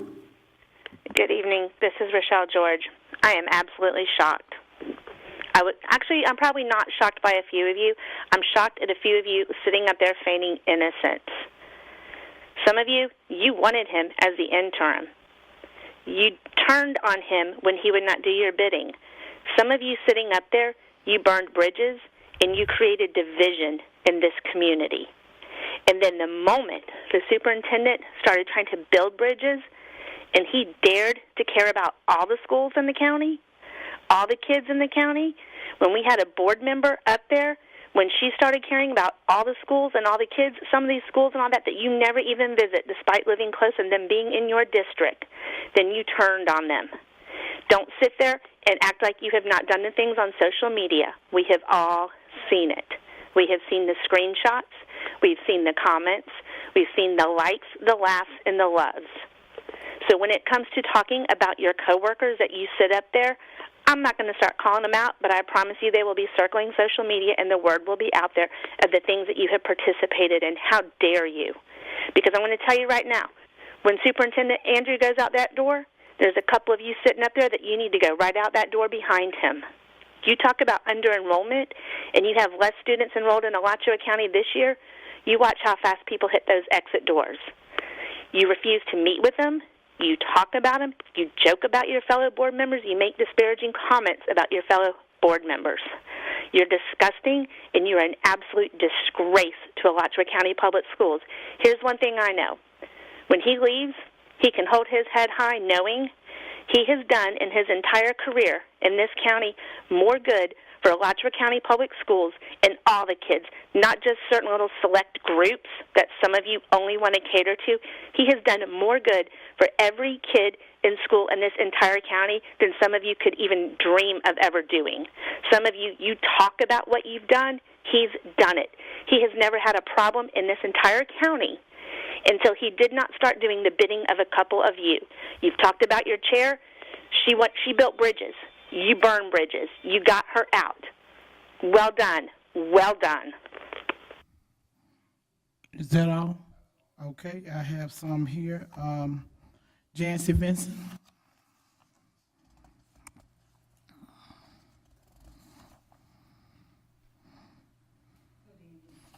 Cut your mic on there. Good evening to the chair and the members of the board. My name is Jancy Vincent. I'm really disappointed with what I just seen. I would never have thought that this would have happened. It seems to me stability is needed in Alachua County. We had that. Even if somebody is not doing what you like or whatever, you work with people because all students, all kids need it, okay? Right now, you're talking about the budget, but yet you can't even give teachers raises, but you want to do a search. And I know search costs money, but yet we won't give it to the teachers. It seems to me something is totally wrong. If you can't or you dislike someone, you need to try to work that out and pray that out and not hurt our county. Superintendent Andrew, I've seen the work he's done in the community, and I applaud him. And like I said, you know, if there's an issue, work it among yourself. Don't air it out among others, because we don't want to hear it. I don't want to hear it. We need to work together and strengthen our kids, close the gap. Because my understanding, it was 770 students withdrew from Alachua County. That's $6 million, okay, in my calculation, if that's true. You don't want others to leave this school, our district. And the only way you're going to keep them, if you got to be stable, you got to set the tone, you got to be kind, you got to show them that, you know, you saying being kind, but yet we're not kind to each other. And again, I'm very disappointed of what we do and how we did it. When you evaluate somebody, I would hope that you talk to them, you work with them, and not just slap it on paper, because that's not right. How would you like somebody to do you like that? And I thank you for speaking. Thank you. Prescott Coles, and then Nora Gibbons.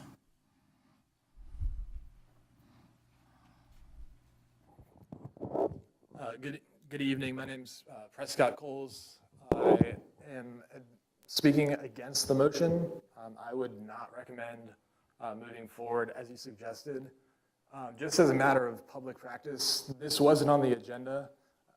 The evaluations were, but they weren't even attached on the agenda, so nobody really even saw those. So there's going to be a lot of people that are going to wake up surprised to hear that you just terminated a superintendent. I hope that They are attached, aren't they attached? they were attached this afternoon. Mm-hmm. So I think the public, the superintendent is the leader of the educational system in Alachua County. I think a lot of people are going to have comments on that. I think it's due diligence to give them the opportunity, if they want to have their voices heard, to give the proper public notice to do that. I also am surprised to see the board do the same thing that the board did to the last two superintendents.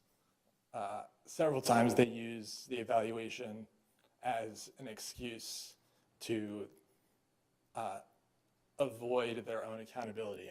Specifically in the policy about the superintendent's evaluation, the last excerpt It says, as an outcome of the evaluation of the superintendent, the board should be prepared to judge the advisability of the retention of the superintendent. Okay, you've judged, you should have a search. But it also says that the board should identify the strengths and the weakness in the operations of the district and determine means by which the weaknesses can be reduced and strengths can be maintained, establish specific objectives, the achievement of which will advance the district towards its goals and improve its own performance as the public body ultimately charged with the educational responsibility of the district. You haven't talked about how you're going to do any of those things. I think it would be wise for you to not just worry about the contract, but that's what you were supposed to do as a result of the evaluation, is here's what we judged, now what? Changing superintendent, doing a search, that's part of it, but what are you as a board going to do, and what do you need to do differently? Again, I would not recommend that motion because I think an interim is not going to be set up for success. I worked in the superintendent's office when Mr. Andrew came in as an interim. I worked in the superintendent's office when Dr. Simon came in as an interim. It is an incredibly difficult job and hard to get up to speed on. There's no reason to do that in November if you're going to do a search and can have someone who's there, who's done the job for that period of time until you get the leader that you get through a search at the public and vet. So I appreciate Ms. Abbott's urgency on the matter, but I don't think that urgency supersedes public notice or due diligence. Thank you. Ms. Gibbons?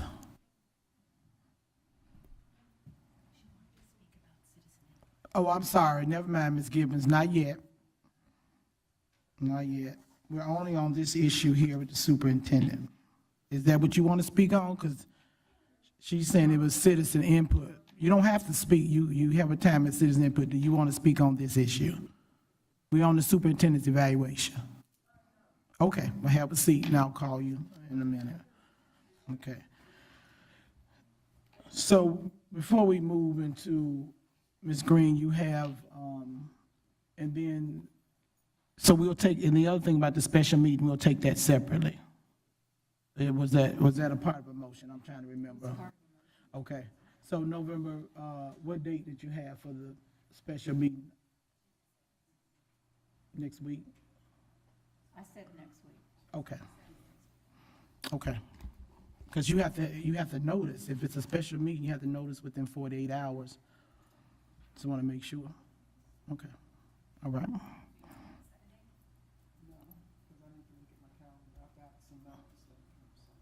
Okay. But it will be next week. Okay, that's the motion. I know, I'm just saying if you wanted to. I'm just trying to make sure I got the motion right. That's all. Golly, y'all, come on. All right, all in favor? I'm gonna take it one at a time. Ms. Surton? No. No. Dr. McNeely? Yes. Ms. Abbott? And myself, yes. So the motion passes 3-2. All right. Moving on to budget amendment number 1, general funds. So before we move forward with that, I'm not going to be available for a meeting next week. I think I told you when we were moved the meeting from Tuesday to Wednesday. No, you told me about November 5th to 6th. I'm sorry. You didn't tell me about. I'm sorry, you know what? I'm thinking, I heard November Okay. 5th and what she had. I'm getting Say next week. Oh, okay. Next week be November. Next week. I heard November 5th in her original motion. She said November 15th. I know, but I said Okay, all right. All right, budget amendment, Ms. Jermchek? 15th. General funds. Superintendent recommends the approval of budget amendment number 1 for the general fund as presented. So moved. Is there a second? It's been moved and properly second. Is there any discussion? Ms. Surton, you had a question? No, I'm not gonna vote for these until we can get the supporting documents, so that's why I pulled it. So, but I don't have any questions. I've already talked with them. Okay, all in favor? Aye. Aye. No. 4-1, Ms. Green. All right, moving on to budget amendment number 2, capital outlay. So, sorry. Go ahead. Superintendent recommends the approval of budget number 2 for the capital outlay funds as presented. So moved. Been moved and properly second. Is there any discussion? Hearing none. All in favor? Aye. Dr. Rockwell moved it, and Ms. Surden seconded. All right. Move 4-1 is the vote. Budget amendment, item number 3, special revenue funds. The superintendent recommends the approval of budget amendment number 3 for special revenue funds. So moved. Second. It's been moved and properly seconded. Dr. Rockwell? I just wanted to thank Mr. Rumchuk for taking time to meet with me about these. I had questions too, and because of the storm, we lost days and it was the last minute, and she made time to meet with me, so thank you. Thank you. All in favor? Aye. No. No. 4-1. All right. Is that all of them? I think that's all of them. Yep. All right, citizens input, Ms. We have one more item. I thought it We was do the have financial one more? statements. Wait a minute. One more. Wait a minute, is it one more? It's the monthly financial report. Yes, okay, The go ahead. superintendent recommends the approval of the monthly financial statement. So, I was gonna say. Move. So move. Okay. Second. Been moved and properly seconded. Is there any discussion? Hearing none, all in favor? Aye. 4-1. All right. Moving on to citizen input, Nora Gibbons.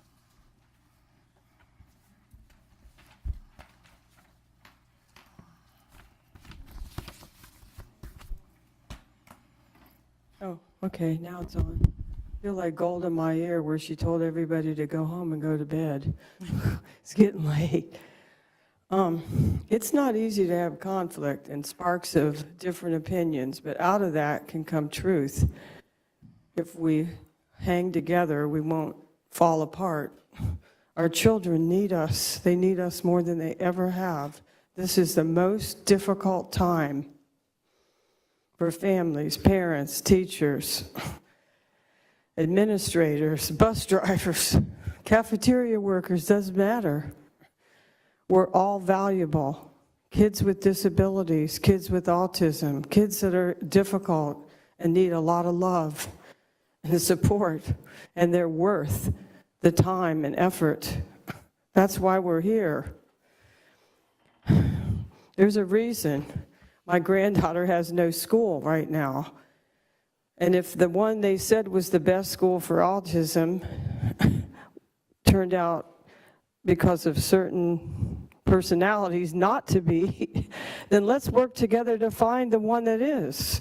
Like the one the student from CARD goes to, and they are giving him what he needs, and he's succeeding. We've met families that are getting what they need.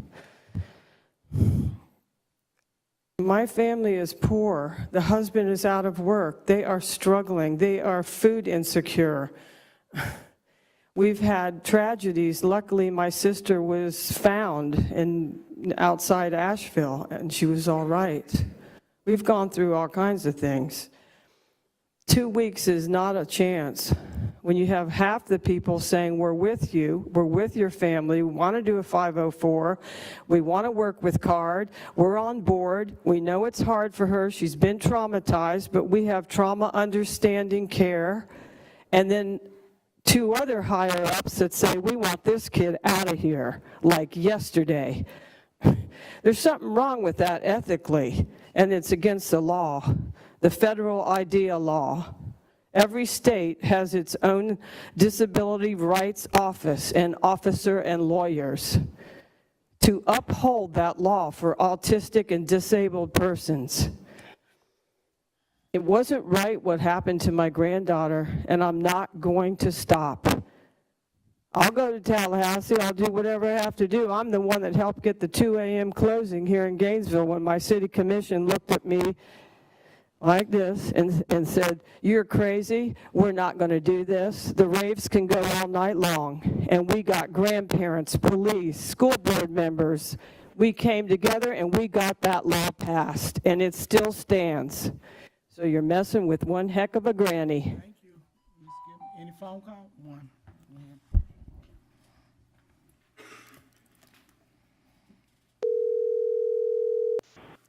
Caller, please state your name. You have 3 minutes with the board. My name's Brandy Oldman. I'm out here in Newberry. I've heard from me several times.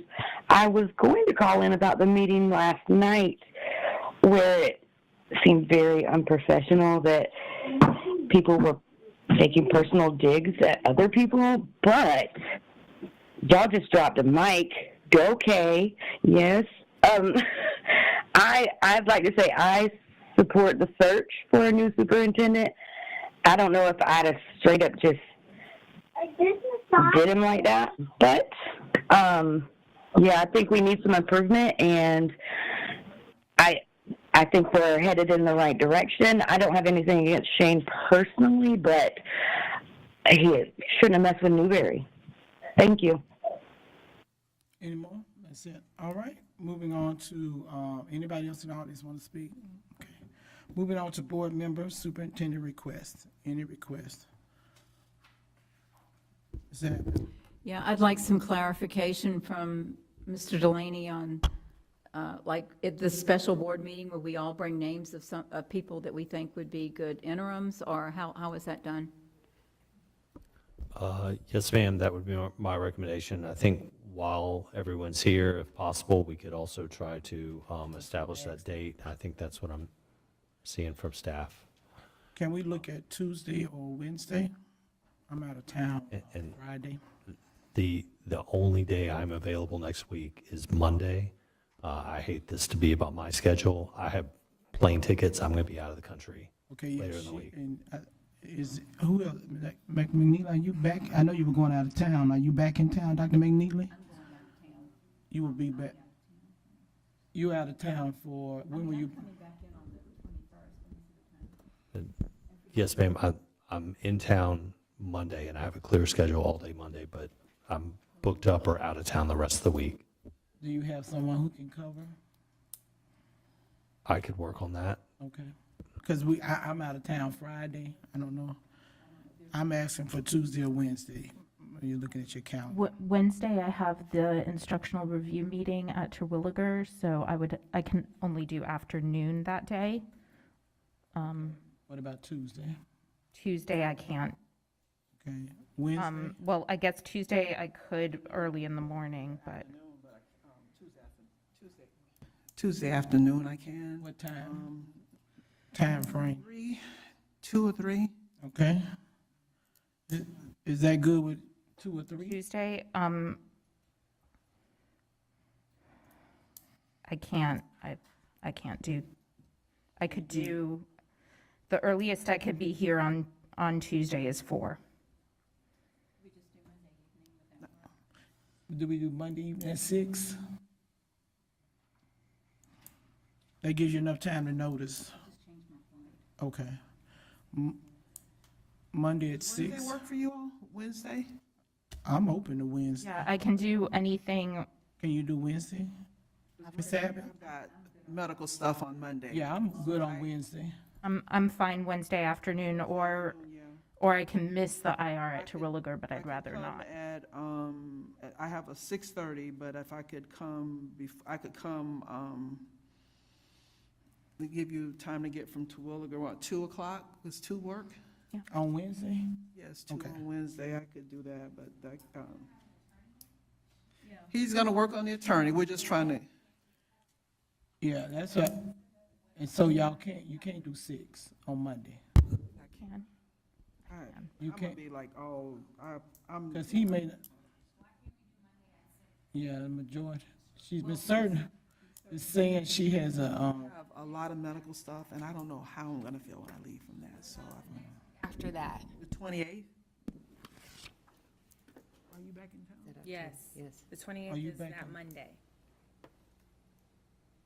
You're not back? he's not, he's on, I'm not back in town to the 31st. yeah. See, do you think you can get somebody, Mr.? You have to do Monday. 'cause Or if it have Mr. to be Delaney can't Monday? get coverage. Okay. She's saying it has to be Monday. Yes. Yes, Can ma'am. you do it via phone? Miss Certain, Zoom? I'm saying via Zoom. Well, he was trying to get it, well, we almost hit it, we still got it. Nothing, Do it. we couldn't do it on the Tuesday like we were originally trying to, the He- 22nd? He doesn't know if he can get coverage, is what he's saying. I will work to get coverage. I may not be able to get someone here in person on less But than they a could week. be available via Zoom? or- yes, Okay. All right. So was that Wednesday, the 23rd at 2? Was that what we said? I would prefer Wednesday for me, for my schedule.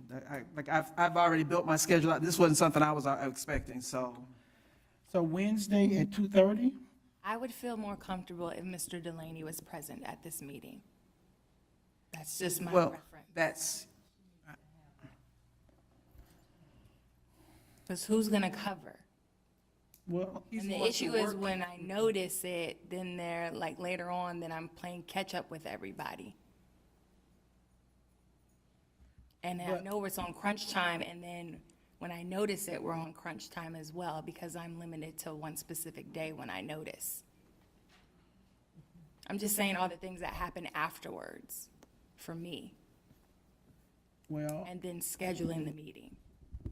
Ms. Green, I hear what you're saying.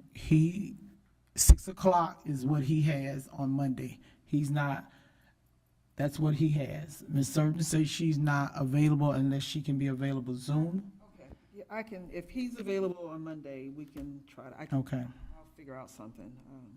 So Monday at 6. And that way Mr. Delaney is present. Okay? Are there any other business, any other? Mr. Andrew? Thank you, Madam Chair. So as you know, we've had many storms, and we had a great conference scheduled for September 28th that got canceled. But it's been rescheduled for Saturday, October 26th. And I just want to let our parents know this is a great opportunity for our parents. It's going to be at Santa Fe College, and it will be from 8:30 to 12. That's Saturday, October 26th. Again, you know, as we know, school's in session, and it's a balancing act for our parents to be caregivers out there. So we want them to come have a day of fun, come for a day of enrichment, connecting with other parents, learning helpful tools with working with their children and others, just discovering community resources that could be helpful to their families, and taking part in just the variety of enjoyable activities. So make sure you mark your calendars, parents. It's going to be a fun learning experience. We're going to have empowering discussions, community resources, like I said before. There's even going to be a special session, if you love it so much, in the afternoon that'll be trust-based relational interventions. And if you want more information, you can go to our website. That's sbac.edu. Or, if I can get this big enough to read, you can call Miss Tina Folston Hayes at 352-955-7676, extension 6322. Again, that's Tina Folston Hayes at 352-955-7676, extension 6322. And we'll help parents get connected with this wonderful event on Saturday, October 26th. Thank you, Madam Chair. Thank you. Mr. Delaney, you still got your light on? Oh, okay. All right, if there's, yes. Cut your light on, please. Your mic. Is there not an activity coming up for our foundation? I was looking for the date, but I don't see it. Isn't it this week coming up?